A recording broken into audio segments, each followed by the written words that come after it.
Вы выполнили поставленную задачу. Выполнили на отлично. Я поздравляю вас с выполнением этой задачи. Желаю вам хорошего здоровья, долгих лет жизни. Это Самойлов. Все вы награждаетесь премией в 800 рублей. Спасибо, лейтенант. Служу Советскому Союзу. Спасибо. Спасибо. Спасибо. Служу Советскому Союзу. Спасибо. Спасибо. Спасибо. Спасибо. А Сорокин где? 800 рублей это 1000 долларов. 0,63 рубля 1 доллар стоит. Так что 800 рублей это значительная сумма. Особо работал в условиях сложных, когда еще дозиметрическая обстановка была неизвестна.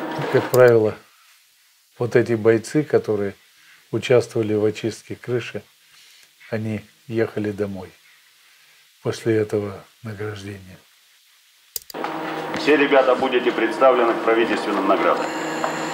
Товарищи курсанты, вам сегодня Курсанты. поручено было завершить работы, которые начали ваши братья, можно сказать, по оружию, солдаты советской С армии. Львовского и из Харьковского пожарно-технических училищ.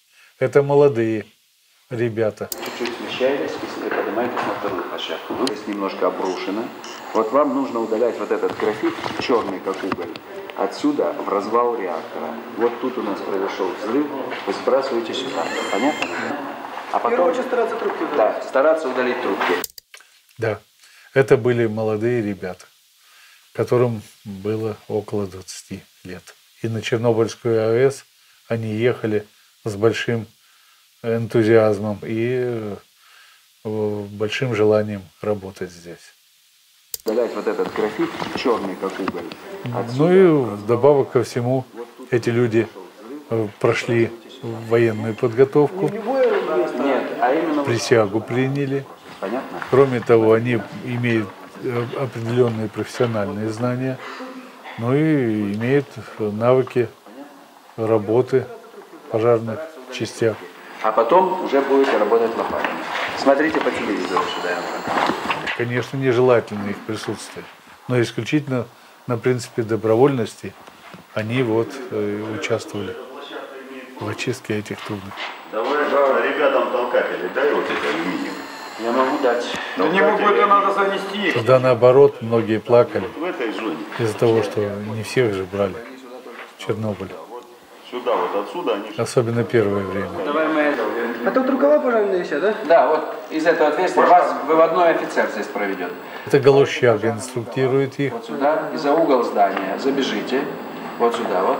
Там поднимитесь по мосткам на крышу трубы. И вот подбежите к лестнице обслуживания.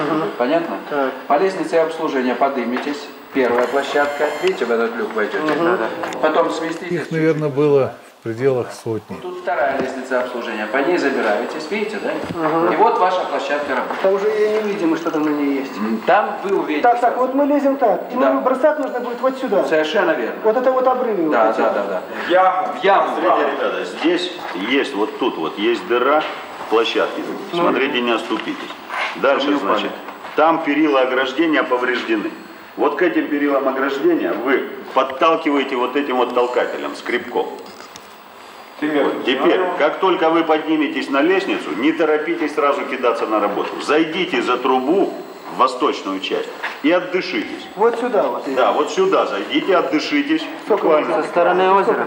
Ну, Со стороны озера. отдохните 30 секунд, минуту отдохните. Уже больше потом сделаешь. Да, наладите дыхание и потом пошли сюда, где максимальное количество графита. Кидать как можно дальше в завал, это там, где вы можете взять и подойти, не боясь к перилам. По работам, Уже там, где перила, но они не больше 40-50 секунд, может быть, 1 минуту работали в этих полях. Что делать? Хорошо. У кого нож есть, здесь были офицеры. Хорошо, идем. 10 трубок. Сколько? 10 трубок было, да? Да, сядем. И там еще околотрубные, такие как полусферы. Ну, как кольца. Дозиметры проверить. Так, у нас кто с грамотами там стоит там? У них здесь никого нет из политработников. Да нет, У них нет, но я же сказал начальнику штаба, чтобы принесли сюда грамоты. Да, конечно, Дело в том, что вот эти вот дозиметры, их же с 10 рентген в час, у них наиболее точные показания. Проверяли их, дозиметры эти исследовали и пришли к такому выводу, что после 10 рентген они показывают достаточно точно. Тоже им дозовая нагрузка планировалась в пределах 15 БР, 15-20 БР, не более. Любой шаг превышения расследовался и ни в коем случае не допускалось. Применялись только прям показывающие дозиметры. Да, тогда мы сделаем. Так, внимание, товарищи бойцы, поняли? Поднимайтесь на вторую площадку и продолжайте так, как инструктор. Ну что там? Есть одна лопата. Далеко она лежит? На вторую площадку одну лопату надо. Потому что Все, вот лопата есть. есть одна на второй площадке. Ну, 20. Все, за мной, товарищи. Так, ребята, сразу в первую очередь трубки сбросите, обстановка сразу станет лучше. И старайтесь как можно дальше в завал, чтобы на площадку не падало на них. Очищали они тогда площадки обслуживания этой трубы. Ну, пойдем. И, Подожди, сейчас Юрченко придет. к сожалению, тогда они сбрасывали вниз эти продукты, загрязняющие трубу. Надо было сбрасывать их в реактор. Но не все догадывались в реакторы, а многие терялись, многие сбрасывали то, что на площадках было вниз. Курсант Кушков. За выполнение ответственного задания награждаетесь почетной грамотой. Желаю вам доброго здоровья, благополучия и стать достойным офицером войск МВД.